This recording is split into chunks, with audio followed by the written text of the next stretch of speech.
Welcome back to the second half of this panic-inducing, zombie-crawling episode of downloadable content. We're all still here. We restored our health using green herbs and first aid sprays after surviving the onslaught that was the intermission. We move on to more Resident Evil, obviously, but now it takes a bit of a different jump. Resident Evil 0 was released in 2002 for the GameCube. Capcom decided that we were going to have a prequel to the entire series, starring Rebecca Chambers. Yeah! Fun fact, was originally developed for the N64. Yes! I remember seeing reviews and even tentative release dates.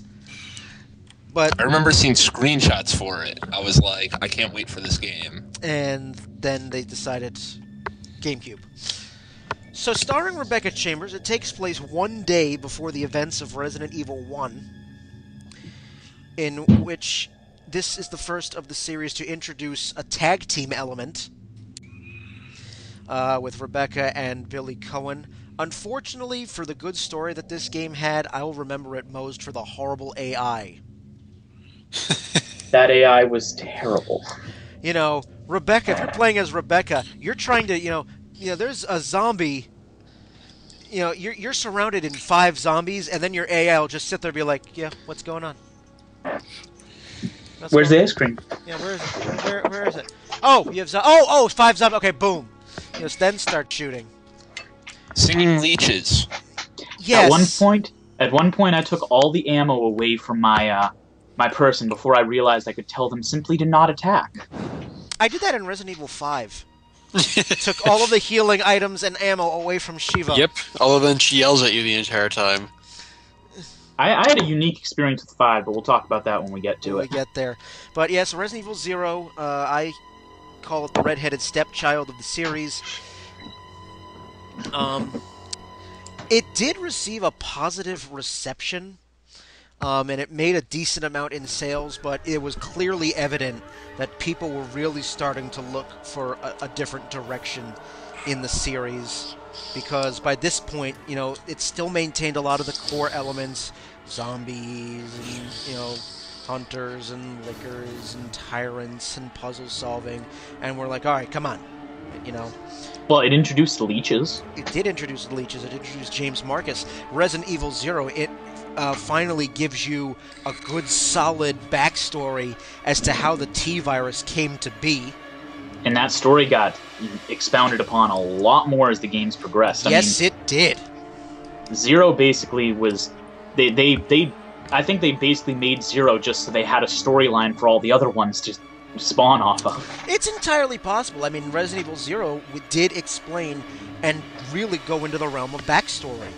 Because for this whole time, you're thinking, okay, how did this virus come to be? What the hell is Wesker's involvement in all of this? There's a lot of plot holes from the first couple of games that are still left unresolved. Resident Evil 0 tries to answer them, but in doing so also gives you more plot holes and plot hooks to go on. Like why she didn't mention to any of the characters in Resident Evil 1 all the crazy crap she went through. Yeah, even in the remake. Yeah, that was the first thing I wondered after I finished 0, and I went, why the hell didn't she tell them this? Because it might have been useful for them to know when they went to fight a tyrant. Yeah, it would have been very, very nice to know. Well, then again, the GameCube remake of Resident Evil 1 was in 2002. Resident Evil 0. Well, they both came out around the same time, but they were actually in development at the exact same time by 2 different crews of people, and from what I understand, there was a preliminary document, because they've actually had interviews about this, where both crews got this preliminary document that told them different aspects that they wanted in each of the games to connect, but other than that, they had absolutely no knowledge of what the other group was doing. So anything that came after that document didn't necessarily reflect between the two. But yes, I agree with you, Ronnie. It would have been nice for Rebecca to be like, you can talk to me about this. I've already experienced all this crap. But no. And it would be great if she brought some weapons with her. Yes, but no, that didn't happen either. You know, for its horrible I mean, that's the thing I remember most, unfortunately, was just how bad the AI was. You know, for all of its good backstory, it was, you know, we needed a big improvement on the AI. I actually didn't get to the game until only a couple of years ago. I didn't see it when it first came out. To me, it skipped from Resident Evil Code Veronica to Resident Evil 4. I didn't even know about Zero for a long time. I have to ask, why do you like Rebecca as a character so much? Maybe it's because I've watched too much anime and she's a very moe character. I don't know extremely happy. I don't know why I latched onto her in Resident Evil 1. That's because that's way back when and why I latched onto her. And I don't recall why, but it's just been something that I've liked about the series for so long. Okay, that's certainly fine. It's honest. So before we get to the impending, reboot of the series, it kind of brought Resident Evil back from, this is a good survival horror game from the past to, oh dear God, the monster that it is today. But how do you guys play Resident Evil? I mean, do you play alone in the dark? Or do you grab a bunch of friends and try to scare yourself silly? Oh, for me, it's definitely got to be... When I originally played, all of me and 5 of my friends chipped in money to buy the game. We would always play together, and that kind of group mentality lasted for me all the way up until the 4th and the 5th game. Interesting. I always went it alone, simply because, I was the biggest gamer of the family, and my parents were of the opinion that video games will rot your mind. So I always went it alone, and I really enjoyed. I mean, I've also experienced playing the game with a large group of friends, as Wyatt can certainly attest to. I mean, I'm sure we'll get to that for 5. Yeah, I mean, I grew up a tradition, and I started with actually Resident Evil 3. Like when I felt old enough, I'm like, I'm just gonna give it a shot. Had it lying around the house. I'm not even sure from where. I think a friend accidentally left it there, and Nell was over. Antonella, my really good friend.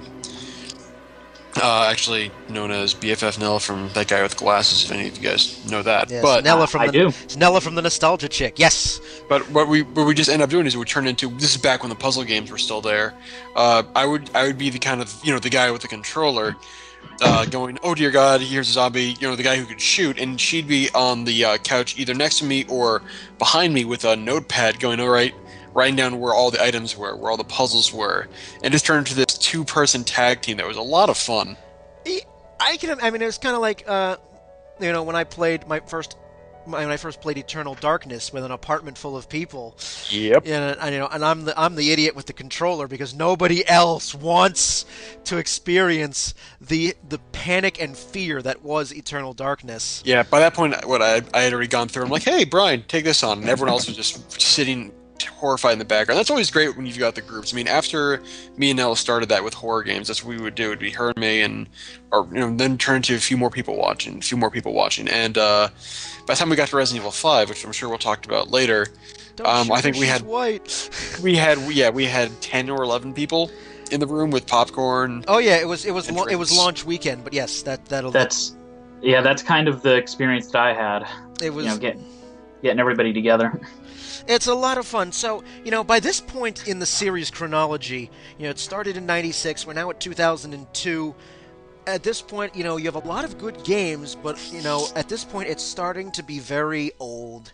It's starting to, I was going to stay with the series as long as it took because I was so fascinated in the story.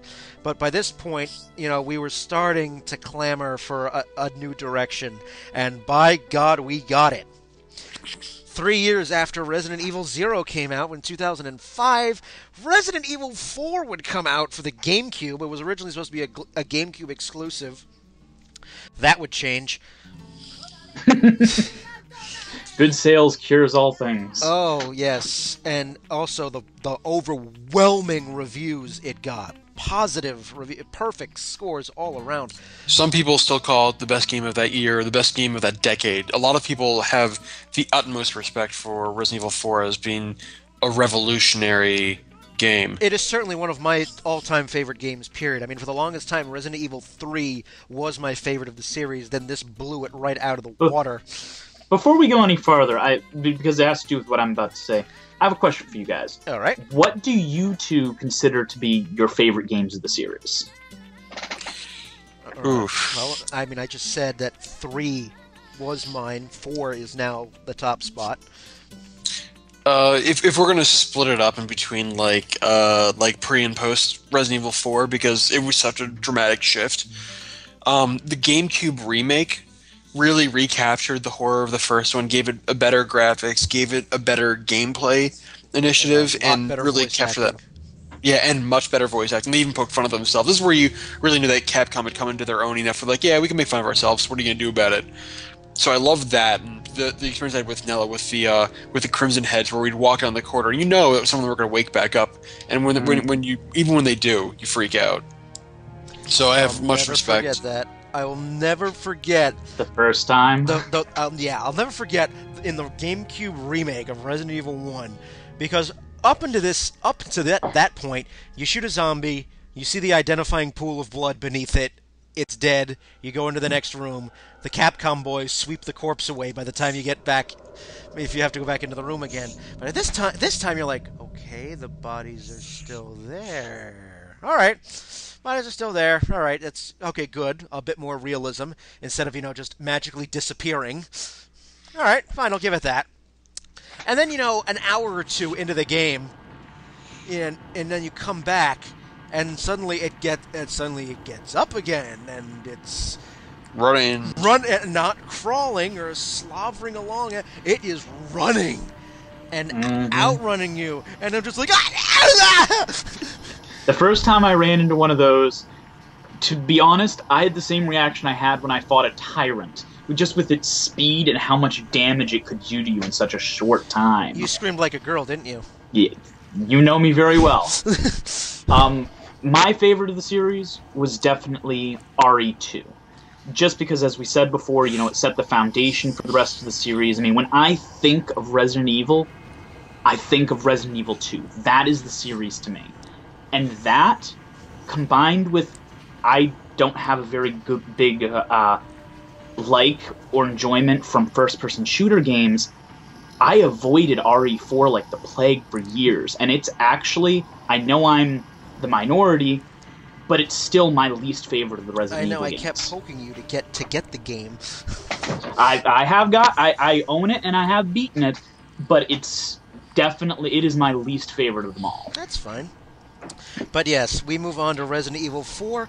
Gamers were demanding a change in the series, and as I said, by God, we got it. It took 3 years after Resident Evil 0, but we got it. Suddenly gone were the classic elements that made the series great to begin with. Much more action-oriented. You now have... it's presented in a slight over-the-shoulder view. Third-person, over-the-shoulder camera. Which, at the time, was new. That's a new concept. Resident Evil 4 started that. And games have stolen it since. It was the first big one with it, but I can say it wasn't the first with it because one of the old James Bond games that came out a couple years before that had an over-the-shoulder view. It just didn't sell at all. Yeah, Resident Evil 4 made it famous. Point. Yes, you're right on that. It made it very famous. It introduced, it was, again, Resident Evil 4, much more action-oriented this time. There was a lot of the game, it was just a frantic, frenetic pace to get away from all of those Ganados, especially chainsaw-wielding ones. And it also introduced, for the first time in the series, what they call context-sensitive controls. Leon, in this case, this game starred Leon Kennedy.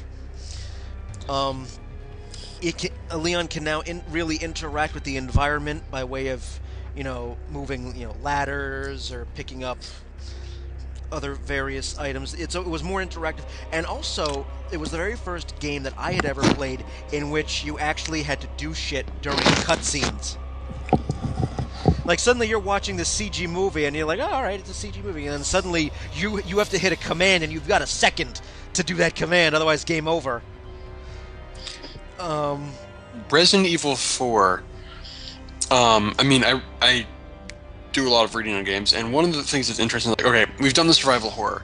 People are, almost starting to make fun of us for the whole jumping out behind walls and the slow shambling zombies, so we're going to mix it up. And the mentality that these guys went with was, let's scare them through numbers.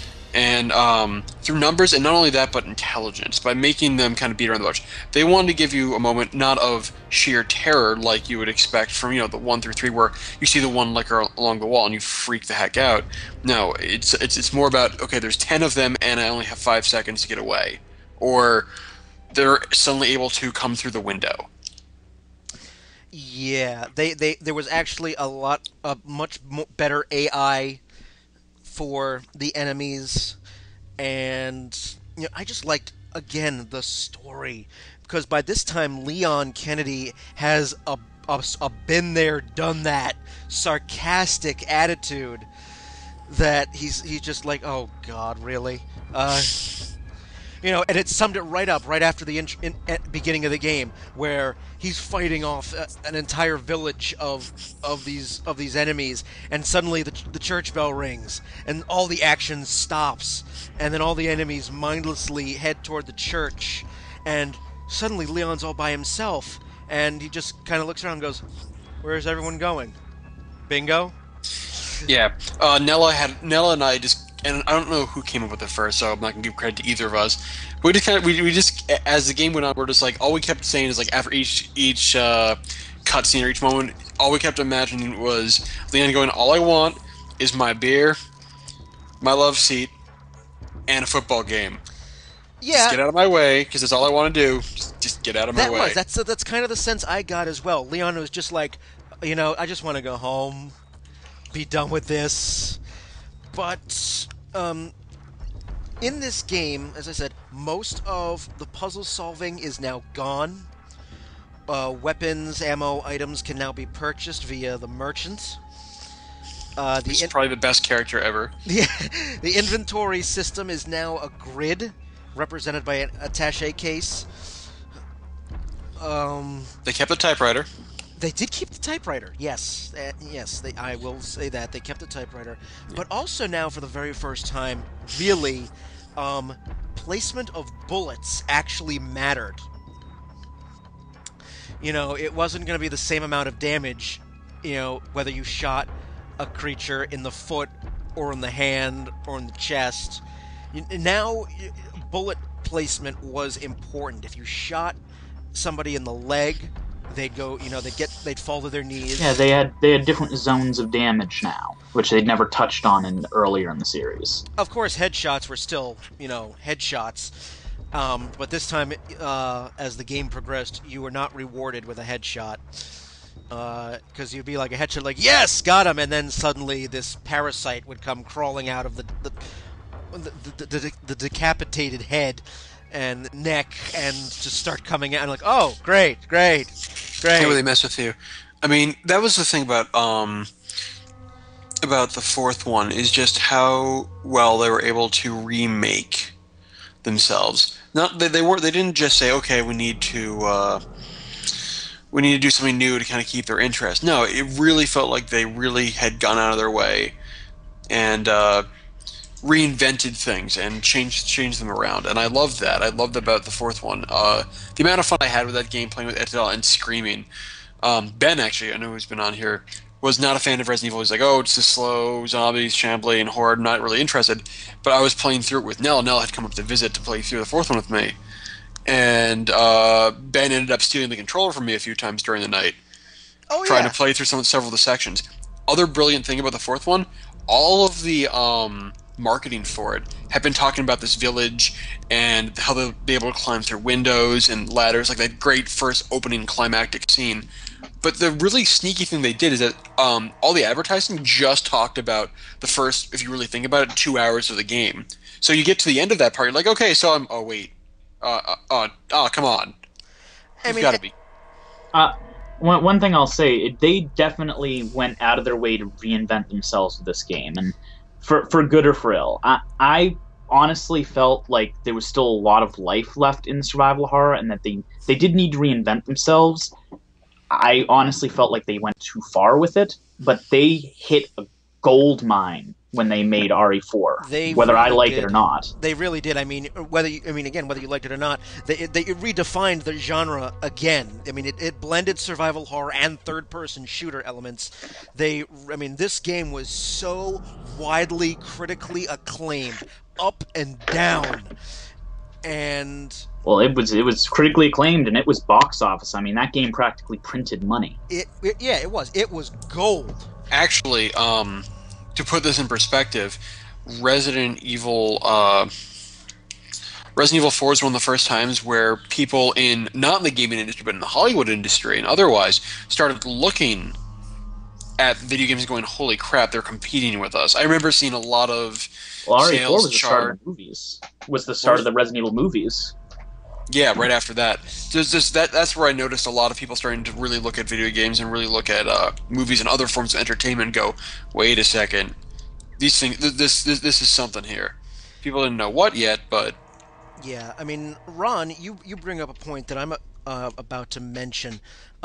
Despite all the success that Resident Evil 4 did, some of the more series purists felt that it did go too far. They abandoned the series because they didn't like the new direction. They didn't like how much more action-oriented it had become.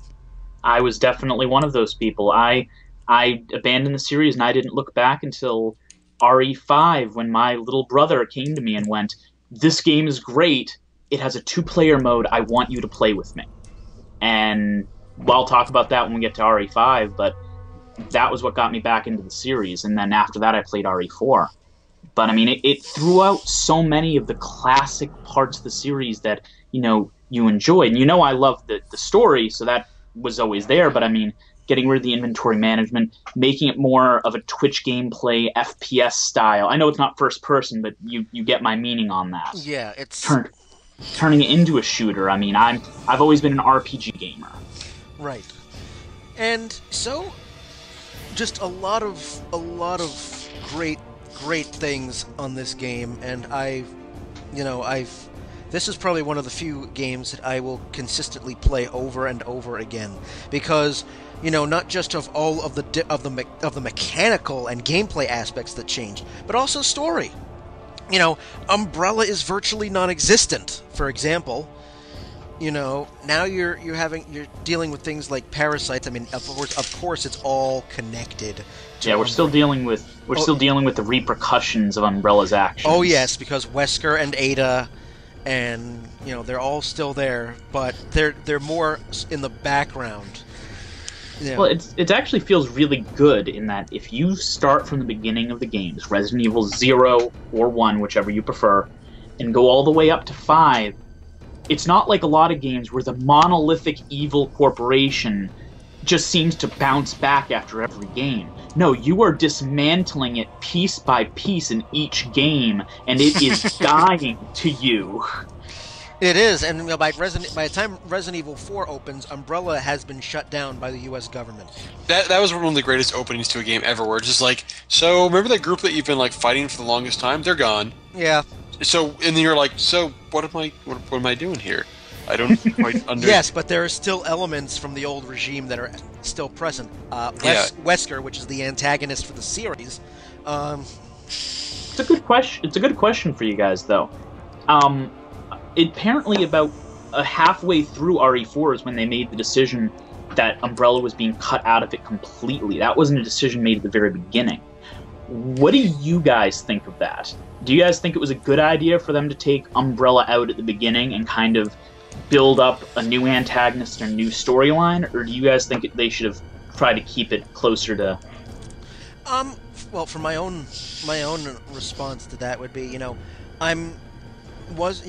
the removal of Umbrella from the series wasn't such a big blow to me because you still had the main antagonist present. You still had Wesker to contend with. They did a really smart thing with that. Yeah, because you still, even though the corporation itself was gone, you still had key elements from that corporation still in play. Wesker, being the prime example. So, had Umbrella and Wesker been removed entirely from the series, giving you a completely brand new antagonist, I probably would have felt a little bit stronger about that. But, we still had an antagonist that had been building and building and building until finally you get to Resident Evil 5, which is now where we're going to go. Yeah, they also did a great job of kind of leading you on. I mean, Umbrella was sort of there in 4 and 5. I mean, 5, he makes reference that he built his empire on top of it, but they were able to keep that same sort of feeling of it's all chained together, while managing to break it up. Yes. I agree with both of you guys, by the way. Despite the fact that I don't like a lot of the changes they made, I think moving away from Umbrella and giving us some new, fresh blood, as well as keeping the throwbacks to it, I think that was a really smart choice that they made. Resident Evil 5 was released on PS3 and Xbox 360 in 2009. It kept the similar gameplay as Resident Evil 4, with the same, third-person, over-the-shoulder format. It reintroduced the tag team concept from Resident Evil 0, although the AI was much improved. Mm-hmm. This game had completely, by this point in the series, all elements of puzzle solving were gone. It was complete action game. Resident Evil 4 still held on to just a couple of vestiges of the puzzle solving. Resident Evil 5 got rid of that completely. It was just a total action game. It was very positively received. This game actually has become the best-selling game of the entire series. As rightfully should. Really? I'm surprised you'd say that. You're entirely correct on that. I suppose, like I said, before I said I'd touch on this, Resident Evil 5 was what brought me back into the series. Like I said, my little brother came to me and went, I know you love Resident Evil. I know you haven't played it in a while. This is an amazing game. Play it with me. And I will say, I think being able to play it with somebody else, side by side, gives it a completely different feel than RE4 did for me. Okay. I think the elements in RE4 that I didn't like, I was more forgiving of when playing with somebody else. That's a fair assessment. I mean, other major changes in this game. This was the first in the main series. That's important. The first in the main Resident Evil series to utilize the real-time inventory, which I hated, by the way. I hated, by the way. It was one of the biggest reasons why I stopped playing Outbreak, and for me, the real-time inventory was a big turnoff. I mean, I enjoyed the game very much, but the real-time inventory really, really just. I loved it. I do not like to be caught in a firefight, having to go through to my inventory while the action is still going.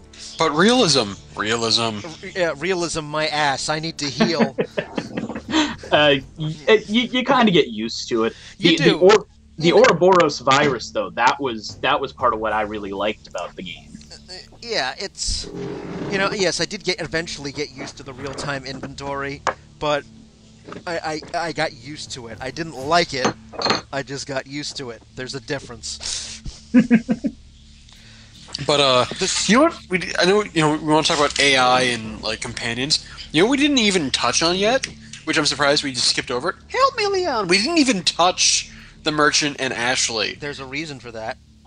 You just said it. Not even just that. Going back as far as RE2, we never mentioned Sherry, the original. Right, the minor characters. Sherry, Annette, Carlos, Nikolai, Ashley. Well, I mean, Carlos and Nikolai could defend themselves to a point, but I mean, Sherry and the lovely president's daughter just. Sherry has a past, though. She's a child. She has an excuse, yes. Yes, that she has a past. Ashley does not. Ashley does not have a pass. Ashley, you shoot her in the foot and it's game over. It's Help me, Leon. yes, God. Although they did have fun with that. Where was it in the later version?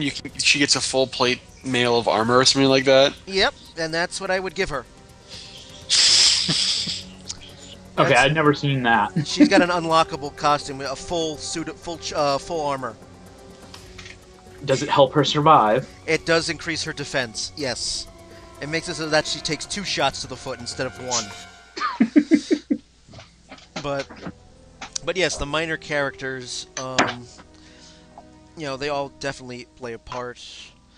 But Ashley, I try very hard to get rid of her. Yeah, that's why we skipped over her. I think that Brian was subconsciously trying to forget that she was in the series. Yeah, and yeah, she's not important. The game takes place now in Africa. Resident Evil 4 took place in Spain, so now we're continuing. Which gave it so much hell from people. Resident Evil 5 got the hell was more publicized. There were actually allegations of racism for Resident Evil 5 because you have a white protagonist wiping out all of Nigeria. Despite the fact that he was a recurring protagonist from earlier in the series. It's not like they created a new white guy to go murder black people with. Well, the game. I remember the game actually didn't tell you where in Africa it was. It just told you that it was in Africa. I figured out that it was in Nigeria by doing a search on Google for the currency, and I realized. And I also looked up the exchange rate, and I went, "Oh, yeah, go ahead, Wyatt. Upgrade that handgun. It's only 20 cents." Yeah, when you looked at it that way. Yeah, you want to talk about like how ridiculous the Resident Evil 5 weekend was. I mean, that was one thing is that for everything that it gives up for the survival horror, some of the things that you get for it, for example, the feeling of just ridiculous amount of fun and the party setting that we had it with. It was great because yes, Ronnie, I was actually at Wyatt's place. He got it the weekend of launch, and I don't remember how little sleep I got that weekend. Not as little sleep as PAX. Yeah, and did you guys actually play through the whole game in one weekend? Yes. Damn straight. Yes. That's one thing I'll say I think is kind of different about RE5, and maybe 4, but not as much 4 for me, than the earlier ones is, I don't know about you guys, but with the earlier games, you would spend a week or 2 weeks or sometimes more playing through the whole game, getting through, finding all the files, finding all the stuff. RE5, you just bang through that game. You just keep moving, and you want to keep moving, and you want to keep going forward. I mean, it's a very fast-paced game. Exactly. It's an extremely fast-paced game. Resident Evil 5, I felt by the story of Resident Evil 5 that finally the series had come full circle. I would be content at this point if the series came to an end, because this game resolves all of the outstanding plot points. Well, we kind of have 2 different directions they're talking about going right now, because they're still making RE game, which I don't know. Are you going to be touching on the newly announced ones before we leave this, or? Yeah. Okay, then I won't talk about them right now. But you have the new direction they're going with some of the other ones, where they're kind of splitting it so that you have a couple in the old way and a couple in the RE5 way. But for RE6, they're talking about rebooting the series, and I'm not quite sure how I feel about that. God, that word has been thrown around so much lately in terms of video games, and I'm like, no. Stop trying to milk the cash cow. Enough. It's Capcom. There's 2 things that Capcom's good at. Capcom is good at making amazing games, and they're good at milking their franchises until they die. Horribly. Square's they're good at that both too. of those things. So is Square. But no, I really hope there's not a reboot. Please. Please, not a reboot. But be that as it may, I mean, this story resolves all of the plot points that had existed in the series up to that point. You find out exactly the origins of the progenitor virus, which would later become the T virus and G virus and T Veronica virus, and The Ouroboros and all the other wonderful And stuff. it's a dramatic irony of just they actually show you the source of the virus. It is such a beautiful irony. Mm-hmm. Um, The one thing I'll mention that we haven't kind of said about the other ones was one disappointment I always had with the RE series was it seemed like every game they had to introduce a new virus or a new thing, and they make it so important, but then you never see it again. Or maybe one enemy in the next game will be based on it, but you don't even find that out unless you read a specific file in a cabinet somewhere. unlike 5 definitely continued with Las Plagas. You know, 5 definitely took over from Resident Evil 4 in the for the Plaga parasites. Mm-hmm. So there was definitely a continuation there. But it wraps up the series very nicely. It resolves all the plot holes, and I also think that Resident Evil 5, the reason why I don't want any more games to be made with this storyline is because I think Resident Evil 5, we've hit the jump the shark moment. Yes, I we have. think Resident Evil 5, I could definitively say we've jumped the shark. I'm not sure if it's a spoiler.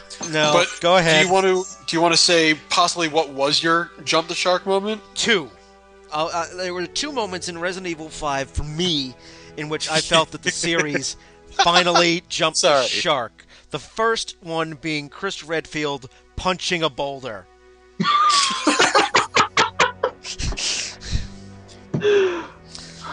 And I understand that it's a video game, and I know that when you're playing a video game series as complex as this, there has to be a certain suspension of disbelief. I know that. But Chris Redfield punching a boulder, a giant boulder, in a volcano, mind you. We've made the jump into comic books right now. Yeah, it's, punching a boulder the many times bigger than him successfully and not breaking any of his hand in the process. Well, I mean, that's the point in the series where I went, okay, I can no longer suspend disbelief. We've just now gone crazy, so far out of plausibility. I mean, that was the thing about Resident Evil 4. It's like, obviously zombies, obviously parasites, all this stuff. But Leon Kennedy, for all of his being awesome, had a feeling of believability for most of the things that he did. He went about Resident Evil 4 like he was just an everyday Joe. Just wanted to. Just wanted to get in his day's work and go home to a nice dinner and a beer, and as you said, a ball game. It's just. I got to be upfront and honest on one thing that I was going to say during this Resident Evil 2 moment and didn't. Well, go ahead. Part of the reason that I never really connected with Leon Kennedy, and it's such a petty reason, but when I was a young teenager, he was such a pretty boy that I just had to hate him. Ah, okay. Well, first day on the job, he had to look his best. But by the time Resident Evil 4 gets around, he's battle-hardened, and he's just like, yes, whatever. He's much better in RE4. Well, now he's used to it.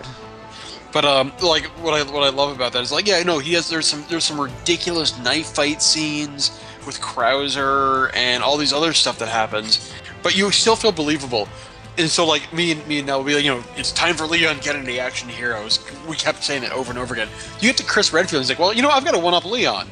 And so he started doing these most ridiculous things that plausibility goes right the heck out the window. Not even a little bit. God. Well, to me, if the pretty boy can become what he is in RE4, Chris was already the man's man, so he's got to punch boulders in RE5 just to keep it up. Oh my God. I mean, just his physical appearance from Resident Evil 1 to 5. How much HGH did the boy pop? In the decade between, oh my God. And that was the first jump the shark moment. The second was the boss fight with Wesker itself. In the middle of the tornado, he becomes this meat tornado. Just this whirling mess of limbs and tentacles and blades and sinew and muscle. I'm like, okay, I'm fighting a Cuisinart blender is what I'm now fighting. No. I fought the Cuisinart blender. Well, I eventually did as well when I That's true. When I bought and beat the game myself. I just remember playing through it that first time with 11 or 12 people and trying to be like, hey, does anyone else want to play? They'd be like, no. No, because at that time it was 4 in the morning, and at 4 in the morning you beat the game, and then you're like, oh, let's play the Mercenaries, and we're like, no, it's 4. Kind of what you touched on earlier, you know, the end of that boss fight, and I won't spoil anything because we don't want to, but it gave such a note of finality to the series. It did. It really just, like, as you said, it could end there, and there wouldn't be any disappointments. They tied up loose ends. They put throwbacks to, you know, they showed Jill and Chris hunting down Wesker. They showed, you know, all of these things that we've been waiting for. That this at the very least, it may not be the end of the Resident Evil series, but they definitely closed this chapter. Yeah, I mean, as I said, I would be perfectly happy if the series ended because the story has been resolved, and you know that's that. But it's Capcom, and so we have to continue cashing in. So we get the filler games. We get games like Outbreak, and Survivor, and the Umbrella and Darkside Chronicles. So, you know, again, cash cow, filler. Yeah. You know, I mean, Capcom is one of those companies that, you know, hipster gamers or otherwise want to, you know, revile because, you know, they make a lot of money and they do milk their franchises sometimes. But no matter what, I will always have to go with the fact that they just made a really freaking good game this time around. They did. And they would do that over and over again. So now, as we begin to wind this down, we've got a couple of upcoming Resident Evil games as well. We do. Yes, we do. Yes, we do. There's a couple for the DS. The Mercenaries, in which it's exactly that. It is just one giant multiplayer. It's basically taking the mini game of the Mercenaries and turning it into a full-on video game of just the Mercenaries. Well, the Mercenaries was good enough that it could be its own game. Yes, it could. I mean, I enjoyed the Resident Evil, the Mercenaries, the video game, the mini game, but it's for the 3DS. It's not out yet. It's currently slated to be out. Well, we've got a release date for Japan, at any rate, June of this year. Yep. And then, I forget what the other... Resident Evil... There's 2 more coming. Resident Evil Revelations is the new one on the 3DS. Yep. We don't have an announcement yet. It's going to be It takes place between 4 and 5 storyline-wise. Yep. And it gives us a little bit of background on the BSAA, the group that Chris and Jill were founding members Yes, of. after, leaving Stars and whatnot, so... But yes, I remember now, and I've read a little bit about this in a magazine, that Capcom wants to go back to the start in terms of its core gameplay. So, limited item resources... Which should be cool. Back to the exploration, back to the focus on exploring and puzzle solving. Everything that I've been waiting for. They're kind of branching the series out, it seems like, where they're having one arm be the classic and then one arm going the RE4 and 5 route, which will probably sell far more games. Well, whatever the case, they're making these filler games. I mean, there's a lot of gaps in between the games, so I mean, you can certainly fit a story in there. Mm-hmm. But, and who doesn't want to see Chris and Jill both be playable characters again? Yeah, it's a lot. I mean, you can have your Chris and Jill, and I'm hoping that this will be a good seller. It probably will be the game that forces me to get the 3DS. I'm going to be if we don't have a 3DS by the time this is out, whenever it is, that'll be the time that I start kicking Nisha. Yes. So, now that we've dissected the series and have relayed our own experiences, I now ask both of you, what has been, overall, what has kept this series so viable and so relevant these past 15 years? Because, for a game series to span several generations of consoles is an accomplishment. It's an accomplishment Capcom seems pretty good at. I mean, take a look at their track record with Mega Man, and just everything they touch turns to gold, and then they milk it until it dies, and then they turn it back to gold with a re-release. So, what's the lasting appeal? For Resident Evil, from me, Wesker? No, I'm joking. I suppose the lasting For some appeal... it is. Well, yes. Well, Wesker, he's another thing entirely. I suppose the lasting appeal to me is the appeal of zombies in general. I mean, they're so... Any story with zombies is a good story.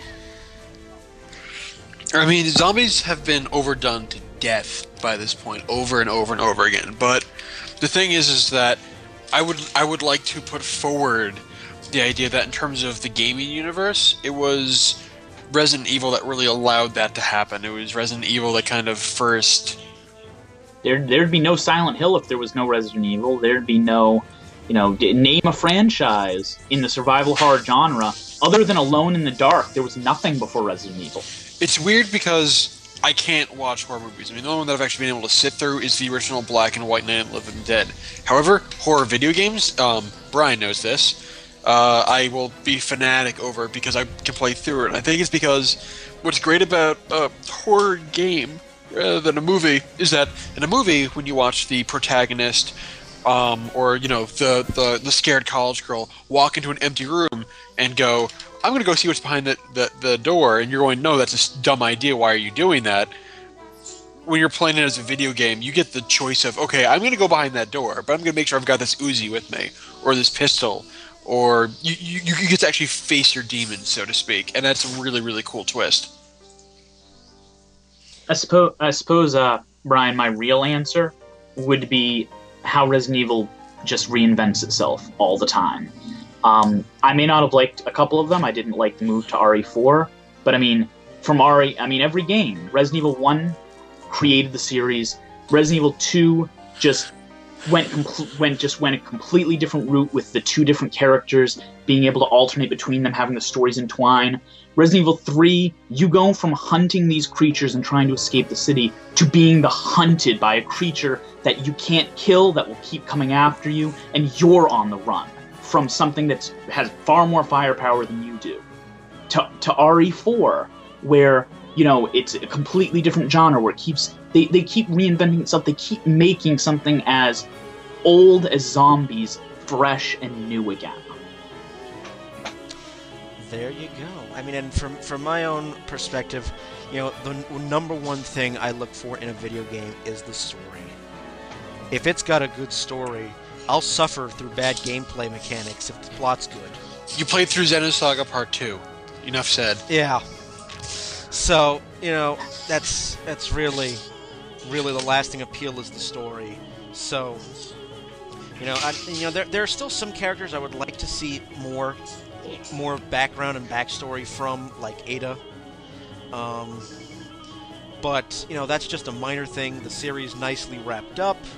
And, I'm content. If they didn't make any more, new Resident Evil games going forward in the story, I'd be happy. I mean, they're kind of doing that with Metal Gear Solid. Metal Gear Solid 4 ended the series. It wrapped up everything. So now they're just going back and, now it's filler. Mm. Fill in the blanks. So the one thing we can kind of take from everything we've ever seen from Capcom before is, as long as Resident Evil keeps making money, we will still be seeing new RE games, whether they're filler episodes, whether they're prequels, or whether they're sequels. Capcom will still be bringing stuff to us. Yes, as long as it keeps making money. That's all. That's really what it boils down to, I guess. But for better or for worse. So there we go. That is going to wrap up our series of episodes celebrating some of gaming's greats. We'd love to hear your feedback. You can go onto the Facebook of Downloadable Content and give us your own thoughts about anything we bring up in the episodes. Give us your own gaming experiences. Leave us feedback on the episodes. You know, we'll definitely see it. Hell, we may even reply to it. If you want to be a guest panelist on a future episode, let me know, and I'll love to have you. So for this final episode of our anniversary, our classic gaming franchises, I would like to thank Chris, who has unfortunately had to leave abruptly to pick up his girl. And I'd like to thank Ronnie and Wyatt for their wonderful contributions to this particular episode. Hope to see you guys on future episodes. I definitely will be coming back. Thanks. What? I do what I want. Yeah, go on. Flip the table. I know. I will flip the table. You're will. so mad at me for keeping you up during PAX. Just admit it. Well, yes, I am. I am. Thanks for having me. No problem. Thanks for all your insight. That'll do it, everyone. Have a good night.